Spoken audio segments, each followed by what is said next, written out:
People at the back, can you hear me clearly? Okay, good. Have you ever held a question in mind for so long that it becomes part of how you think? Maybe even part of who you are as a person? Well, I've had a question in my mind for many, many years, and that is, how can you speed up learning? Now, this is an interesting question because if you speed up learning, you can spend less time at school. And if you learn really fast, you probably wouldn't have to go to school at all. Now, when I was young, school was sort of okay, but I found quite often that school got in the way of learning. So I had this question in mind: how do you learn faster? And this began when I was very, very young. When I was 11 years old, I wrote a letter to researchers in the Soviet Union asking about hypnopedia. This is sleep learning, where you get a tape recorder, you put it beside your bed, and it turns on in the middle of the night when you're sleeping, and you're supposed to be learning from this. Good idea. Unfortunately, it doesn't work. But hypnopedia did open the doors to research in other areas, and we've had incredible discoveries about learning that began with that first question. I went on from there to become passionate about psychology, and I have been involved in psychology in many different ways for the rest of my life up until this point. In 1981, I took myself to China, and I decided that I was going to be native level in Chinese inside 2 years. Now, you need to understand that in 1981, everybody thought Chinese was really, really difficult and that a Westerner could study for 10 years or more and never really get very good at it. And I also went in with a different idea, which was taking all of the conclusions from psychological research up to that point and applying them to the learning process.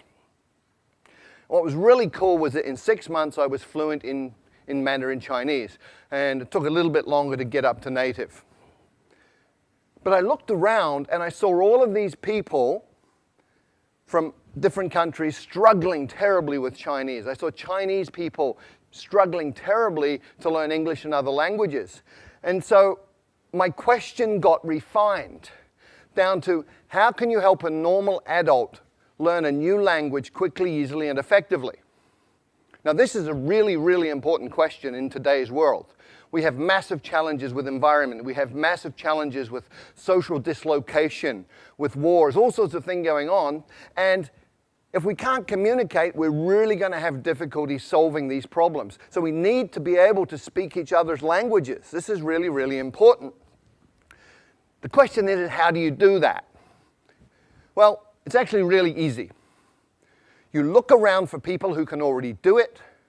You look for situations where it's already working, and then you identify the principles and apply them. It's called modeling, and I've been looking at language learning and modeling language learning for about 15 to 20 years now.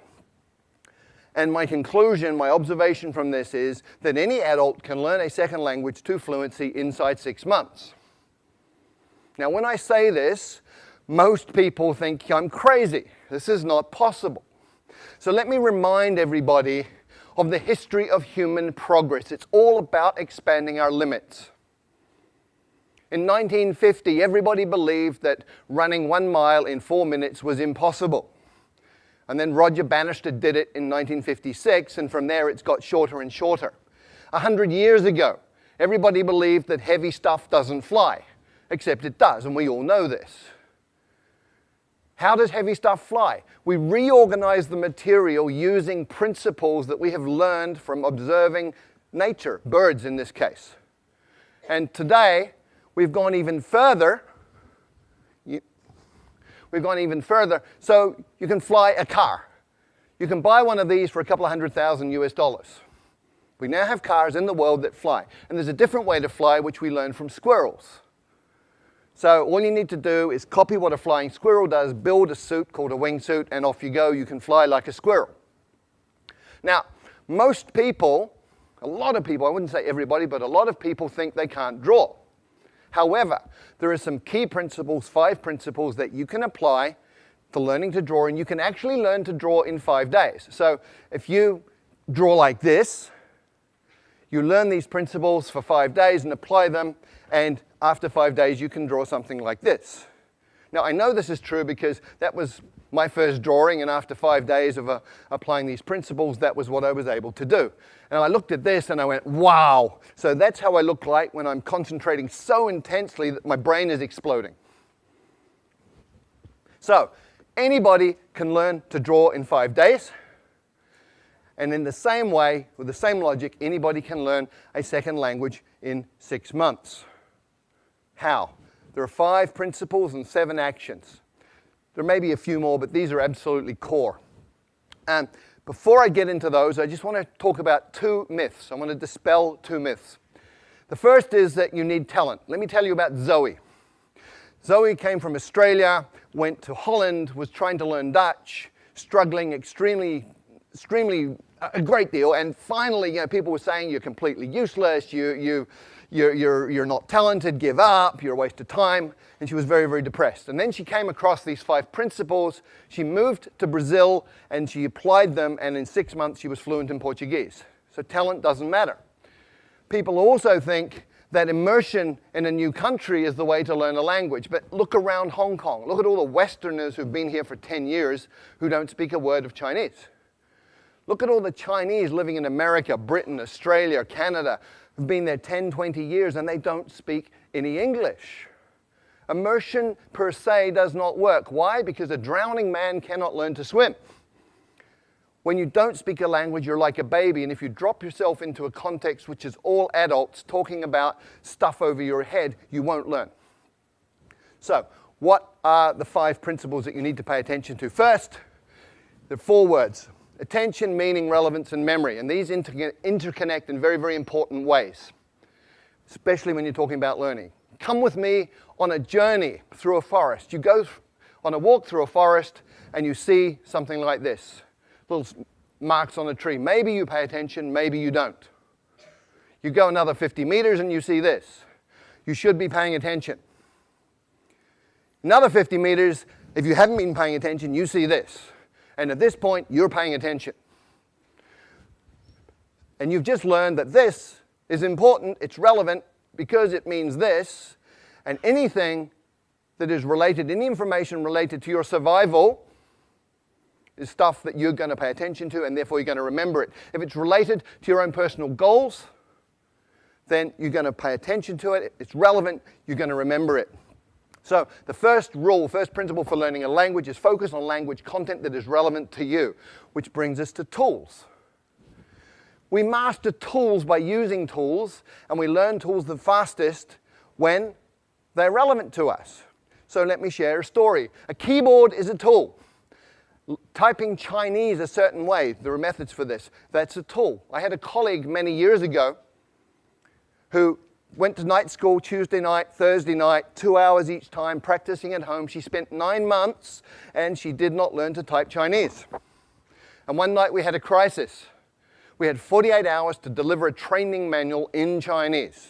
And she got the job. And I can guarantee you, in 48 hours, she learned to type Chinese because it was relevant, it was meaningful, it was important. She was using a tool to create value. So the second principle for learning a language is to use your language as a tool to communicate right from day one, as a kid does. When I first arrived in China, didn't speak a word of Chinese. And on my second week, I got to take a train ride overnight. I spent 8 hours sitting in the dining car talking to one of the guards on the train. He took an interest in me for some reason. And we just chatted all night in Chinese, and he was drawing pictures and making movements with his hands and facial expressions, and piece by piece by piece, I understood more and more. But what was really cool was 2 weeks later, when people were talking Chinese around me, I was understanding some of this, and I hadn't even made any effort to learn that. What had happened, I'd absorbed it that night on the train, which brings us to the third principle. When you first understand the message, then you will acquire the language unconsciously. And this is really, really well documented now. It's something called comprehensible input. There's 20 or 30 years of research on this. Stephen Krashen, a leader in the field, has published all sorts of these different studies. And this is just from one of them. The purple bars show the scores on different tests for language. The green and the purple people were people who had learned by grammar and formal study. The green ones are the ones who learn by comprehensible input. So comprehension works. Comprehension is key. And language learning is not about accumulating lots of knowledge. In many, many ways, it's about physiological training. A woman I know from Taiwan did great in English at school. She got A grades all the way through, went through college, A grades, went to the US and found she couldn't understand what people were saying. And people started asking her, "Are you deaf?" And she was English deaf. Because we have filters in our brain that filter in the sounds that we are familiar with, and they filter out the sounds of languages that we're not. And if you can't hear it, you won't understand it. If you can't understand it, you're not going to learn it. So you actually have to be able to hear these sounds. And there are ways to do that, but it's physiological training. Speaking takes muscle. You've got 43 muscles in your face.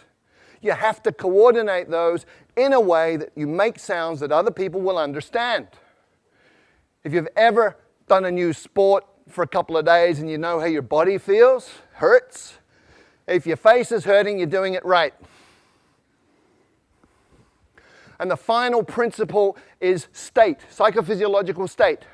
If you're sad, angry, worried, upset, you're not going to learn, period. If you're happy, relaxed, in an alpha brain state, curious, you're going to learn really quickly. And very specifically, you need to be tolerant of ambiguity. If you're one of those people who needs to understand 100% every word you're hearing, you will go nuts because you'll be incredibly upset all the time because you're not perfect. If you're comfortable with getting some, not getting some, just paying attention to what you do understand, you're going to be fine, you'll be relaxed, and you'll be learning quickly. So based on those 5 principles, what are the 7 actions that you take? Number 1, listen a lot.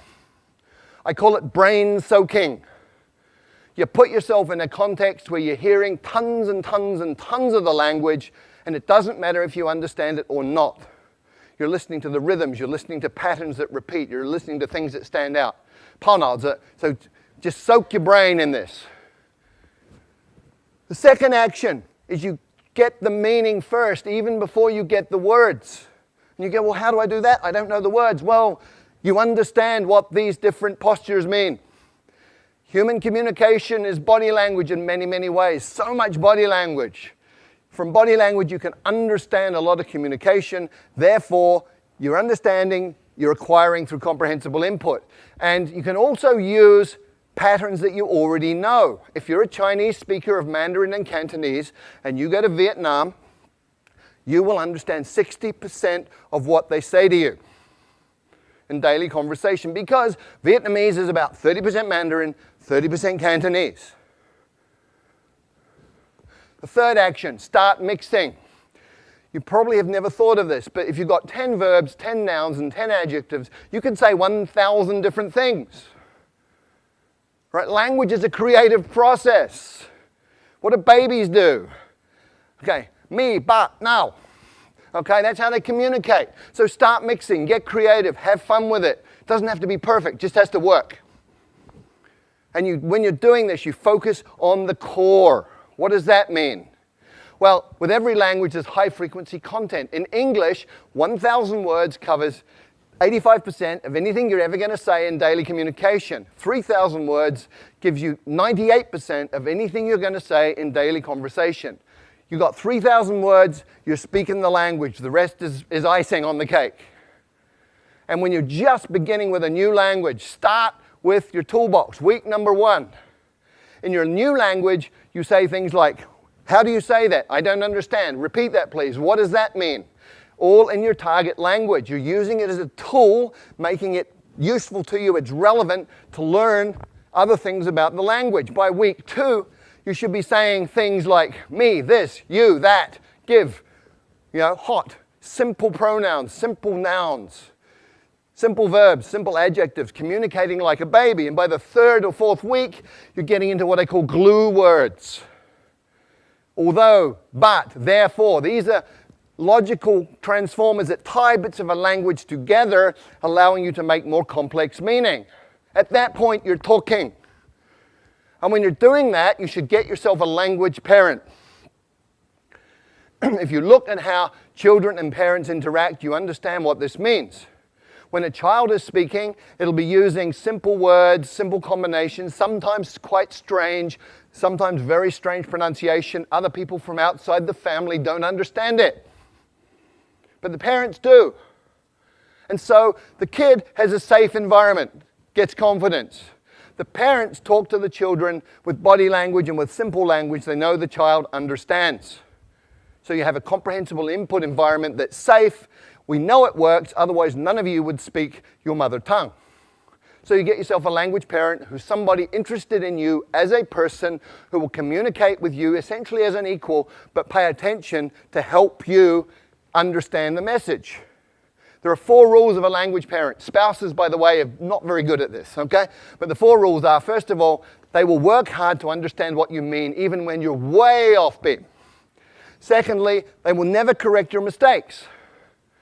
Thirdly, they will feed back their understanding of what you're saying so that you can respond appropriately and get that feedback. And then they will use words that you know.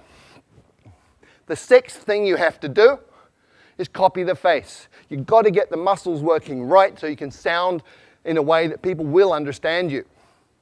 There's a couple of things you do. One is you need to hear how it feels and feel how it sounds, which means you have a feedback loop operating in your face.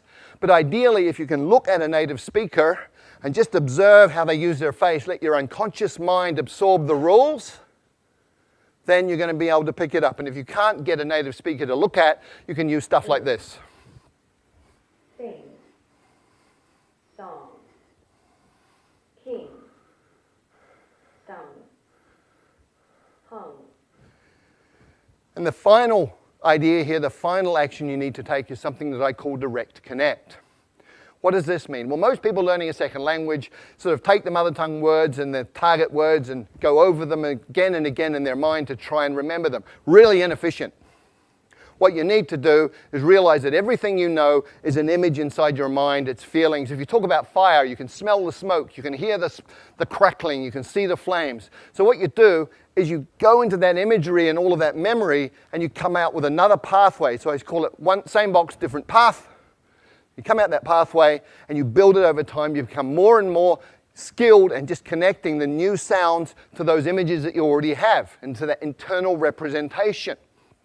And over time, you even become naturally good at that process that becomes unconscious. So there are 5 principles that you need to work with, 7 actions. If you do any of them, you're going to improve. And remember, these are things under your control as the learner. Do them all. You're going to be fluent in the second language in 6 months. Thank you.